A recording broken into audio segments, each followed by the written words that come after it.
God damn, guys, we're seeing something very unique happen. All right, very very unique happen. So I dropped a before and after on the main channel. If you haven't watched it, you should go watch it on the main channel. It's some of my best work, especially with the before and after. It takes a long time. So if you have some curiosity and stuff like that, go watch that. I did a lot of research on Pereira's career, and obviously the short run he's at in the UFC. It's to me some of the most impressive feat to get this influence, this much popularity, this much respect from the MMA community, from the UFC fan base in such a short amount of time. Obviously, that rivalry with Adesanya really helped him, right, to get fast tracked. But I also thought in my mind it was like that Adesanya rivalry was a matchup for him. It was like a great matchup for him to be successful at. But I didn't think like if he was going to get matched up with other fighters and stuff like that, he wouldn't have the same motivation. He wouldn't want to win that bad. And with other guys, it would be bad matchups. He wouldn't, a kickboxer, a tall kickboxer would just get taken down all the time. But when you're Pereira, when you have that level of kickboxing skills, when you have that power, when you have that accuracy, I think those are the two most important components, because you can be the best kickboxing in the world, but if you don't have that power and accuracy like Alex Pereira does, you're not scaring anybody. You know what I mean? People will get kicked, people will get punched, but once you get taken down, you get tired, you're done. But Alex Pereira has that different type of power. He hits you. Doesn't even look like it's that crazy, but you're going to sleep.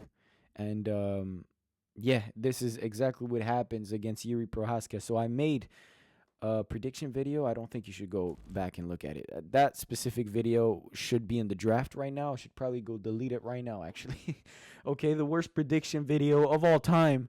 I had Jiri Prochazka winning by second round TKO, and I really thought like his unorthodox strikings, the weird angles, his movement was gonna be a little bit of a problem for Alex Pereira on the feet, but I don't know.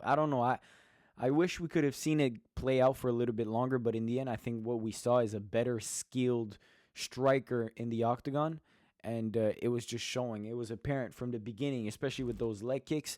You could see a different in skill gap between these two, and as much of I think Jiri Prochazka is a fighter. He's a fighter through and through. Like, he has that heart and will. He said it in the post-fight interviews, like, yeah, I think I was out, but I'm a fighter and I want to keep going. You know what I mean? So that mentality to me was a big advantage. And that's probably one of the reasons why I picked it. I was like, if there is to be a dogfight between these two, I would always go with Jiri Prochazka.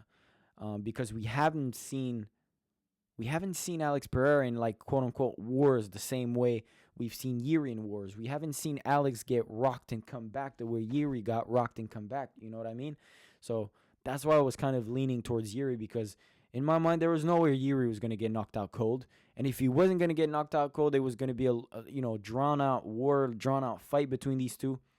I was going to favor Jiri to win. And in the end, I think if it was going to be a drawn out war, and if Alex Pereira's power didn't translate the same way at 205, then Jiri obviously would have had more chance. But I was wrong. Alex Pereira's power do translate the same way at 205, and if you get caught with it, you're done. And left hook is all he needs. It was a left hook, right? It was a left hook.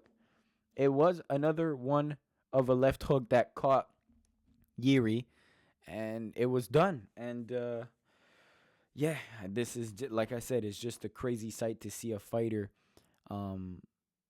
rise to the top so fast and get this amount of respect, popularity, and fame so fast. To me, that's like it's one of the fastest, most intriguing and unique rise we've seen from a UFC fighter in such a short amount of time. There's not really any like defeats. It just felt like every step of the way was supposed to happen. Everything was supposed to happen, even his loss against Adesanya. It was like, all right, so I conquered him. I won the championship in his backyard, in his company, in his sport. I was a kickboxer. I came to the UFC. I'm doing MMA now, and I fought him and I beat him. All right, so take your belt back. I'll go up to 205 and avenged my brother, my companion, my training partner, Glover Teixeira, and beat the guy who beat him to get the belt. It's all step-by-step measured approach that it seemed like almost it was prepared. It was almost like a script written for him, and, you know, everything went the right way. Everything went correctly. Like I said, even looking back, the Adesanya loss almost made more sense, because if he had won, then maybe he'd had to fight other middleweight contenders, and it wouldn't make sense as much. You know what I mean? Now he had a reason to fight at 205. He had a motivation. He had someone to fight for. He had some storylines to avenge. And even with Jamal Hill again, that's another super interesting fight. Not only in terms of that storyline, but also because those are two interesting stylistic matchup. And like I said, a motivated Alex Pereira, when he has a reason to fight, just seems unbeatable. You know what I mean? So yeah, he did call out Adesanya though.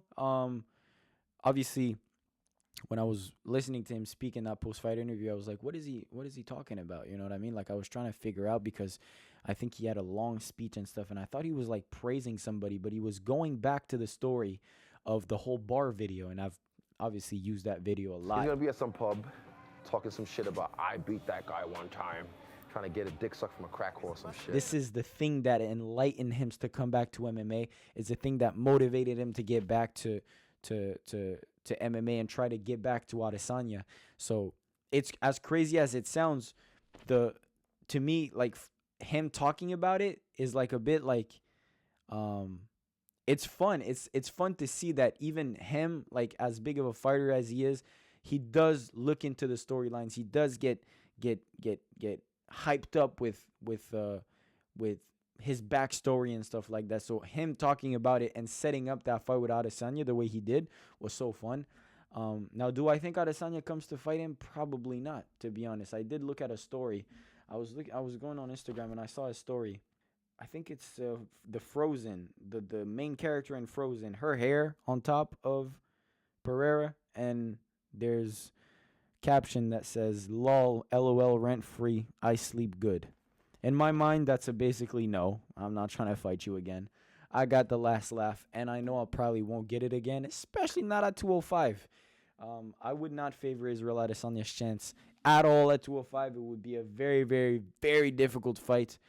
But for him now, when you're looking at Adesanya, like, what other choices does he have?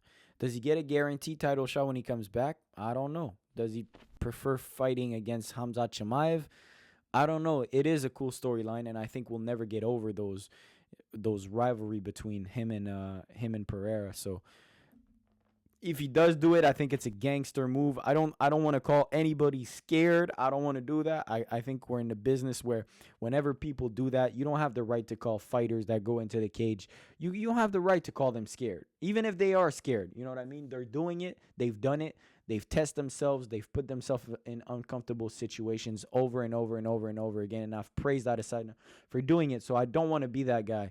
But I know there's definitely a bit of sense of like relief from him defeating him at UFC 287, which wasn't too long ago, a few months ago, maybe 6 months ago. So now it's like having to deal with that anxiousness again. To me, I think is probably something Adesanya doesn't want to go through. And we just know how much Pereira is a nightmare matchup for pretty much everybody. Any type of strikers, it's a nightmare matchup. But Adesanya do have the skills to beat him, and we've seen it.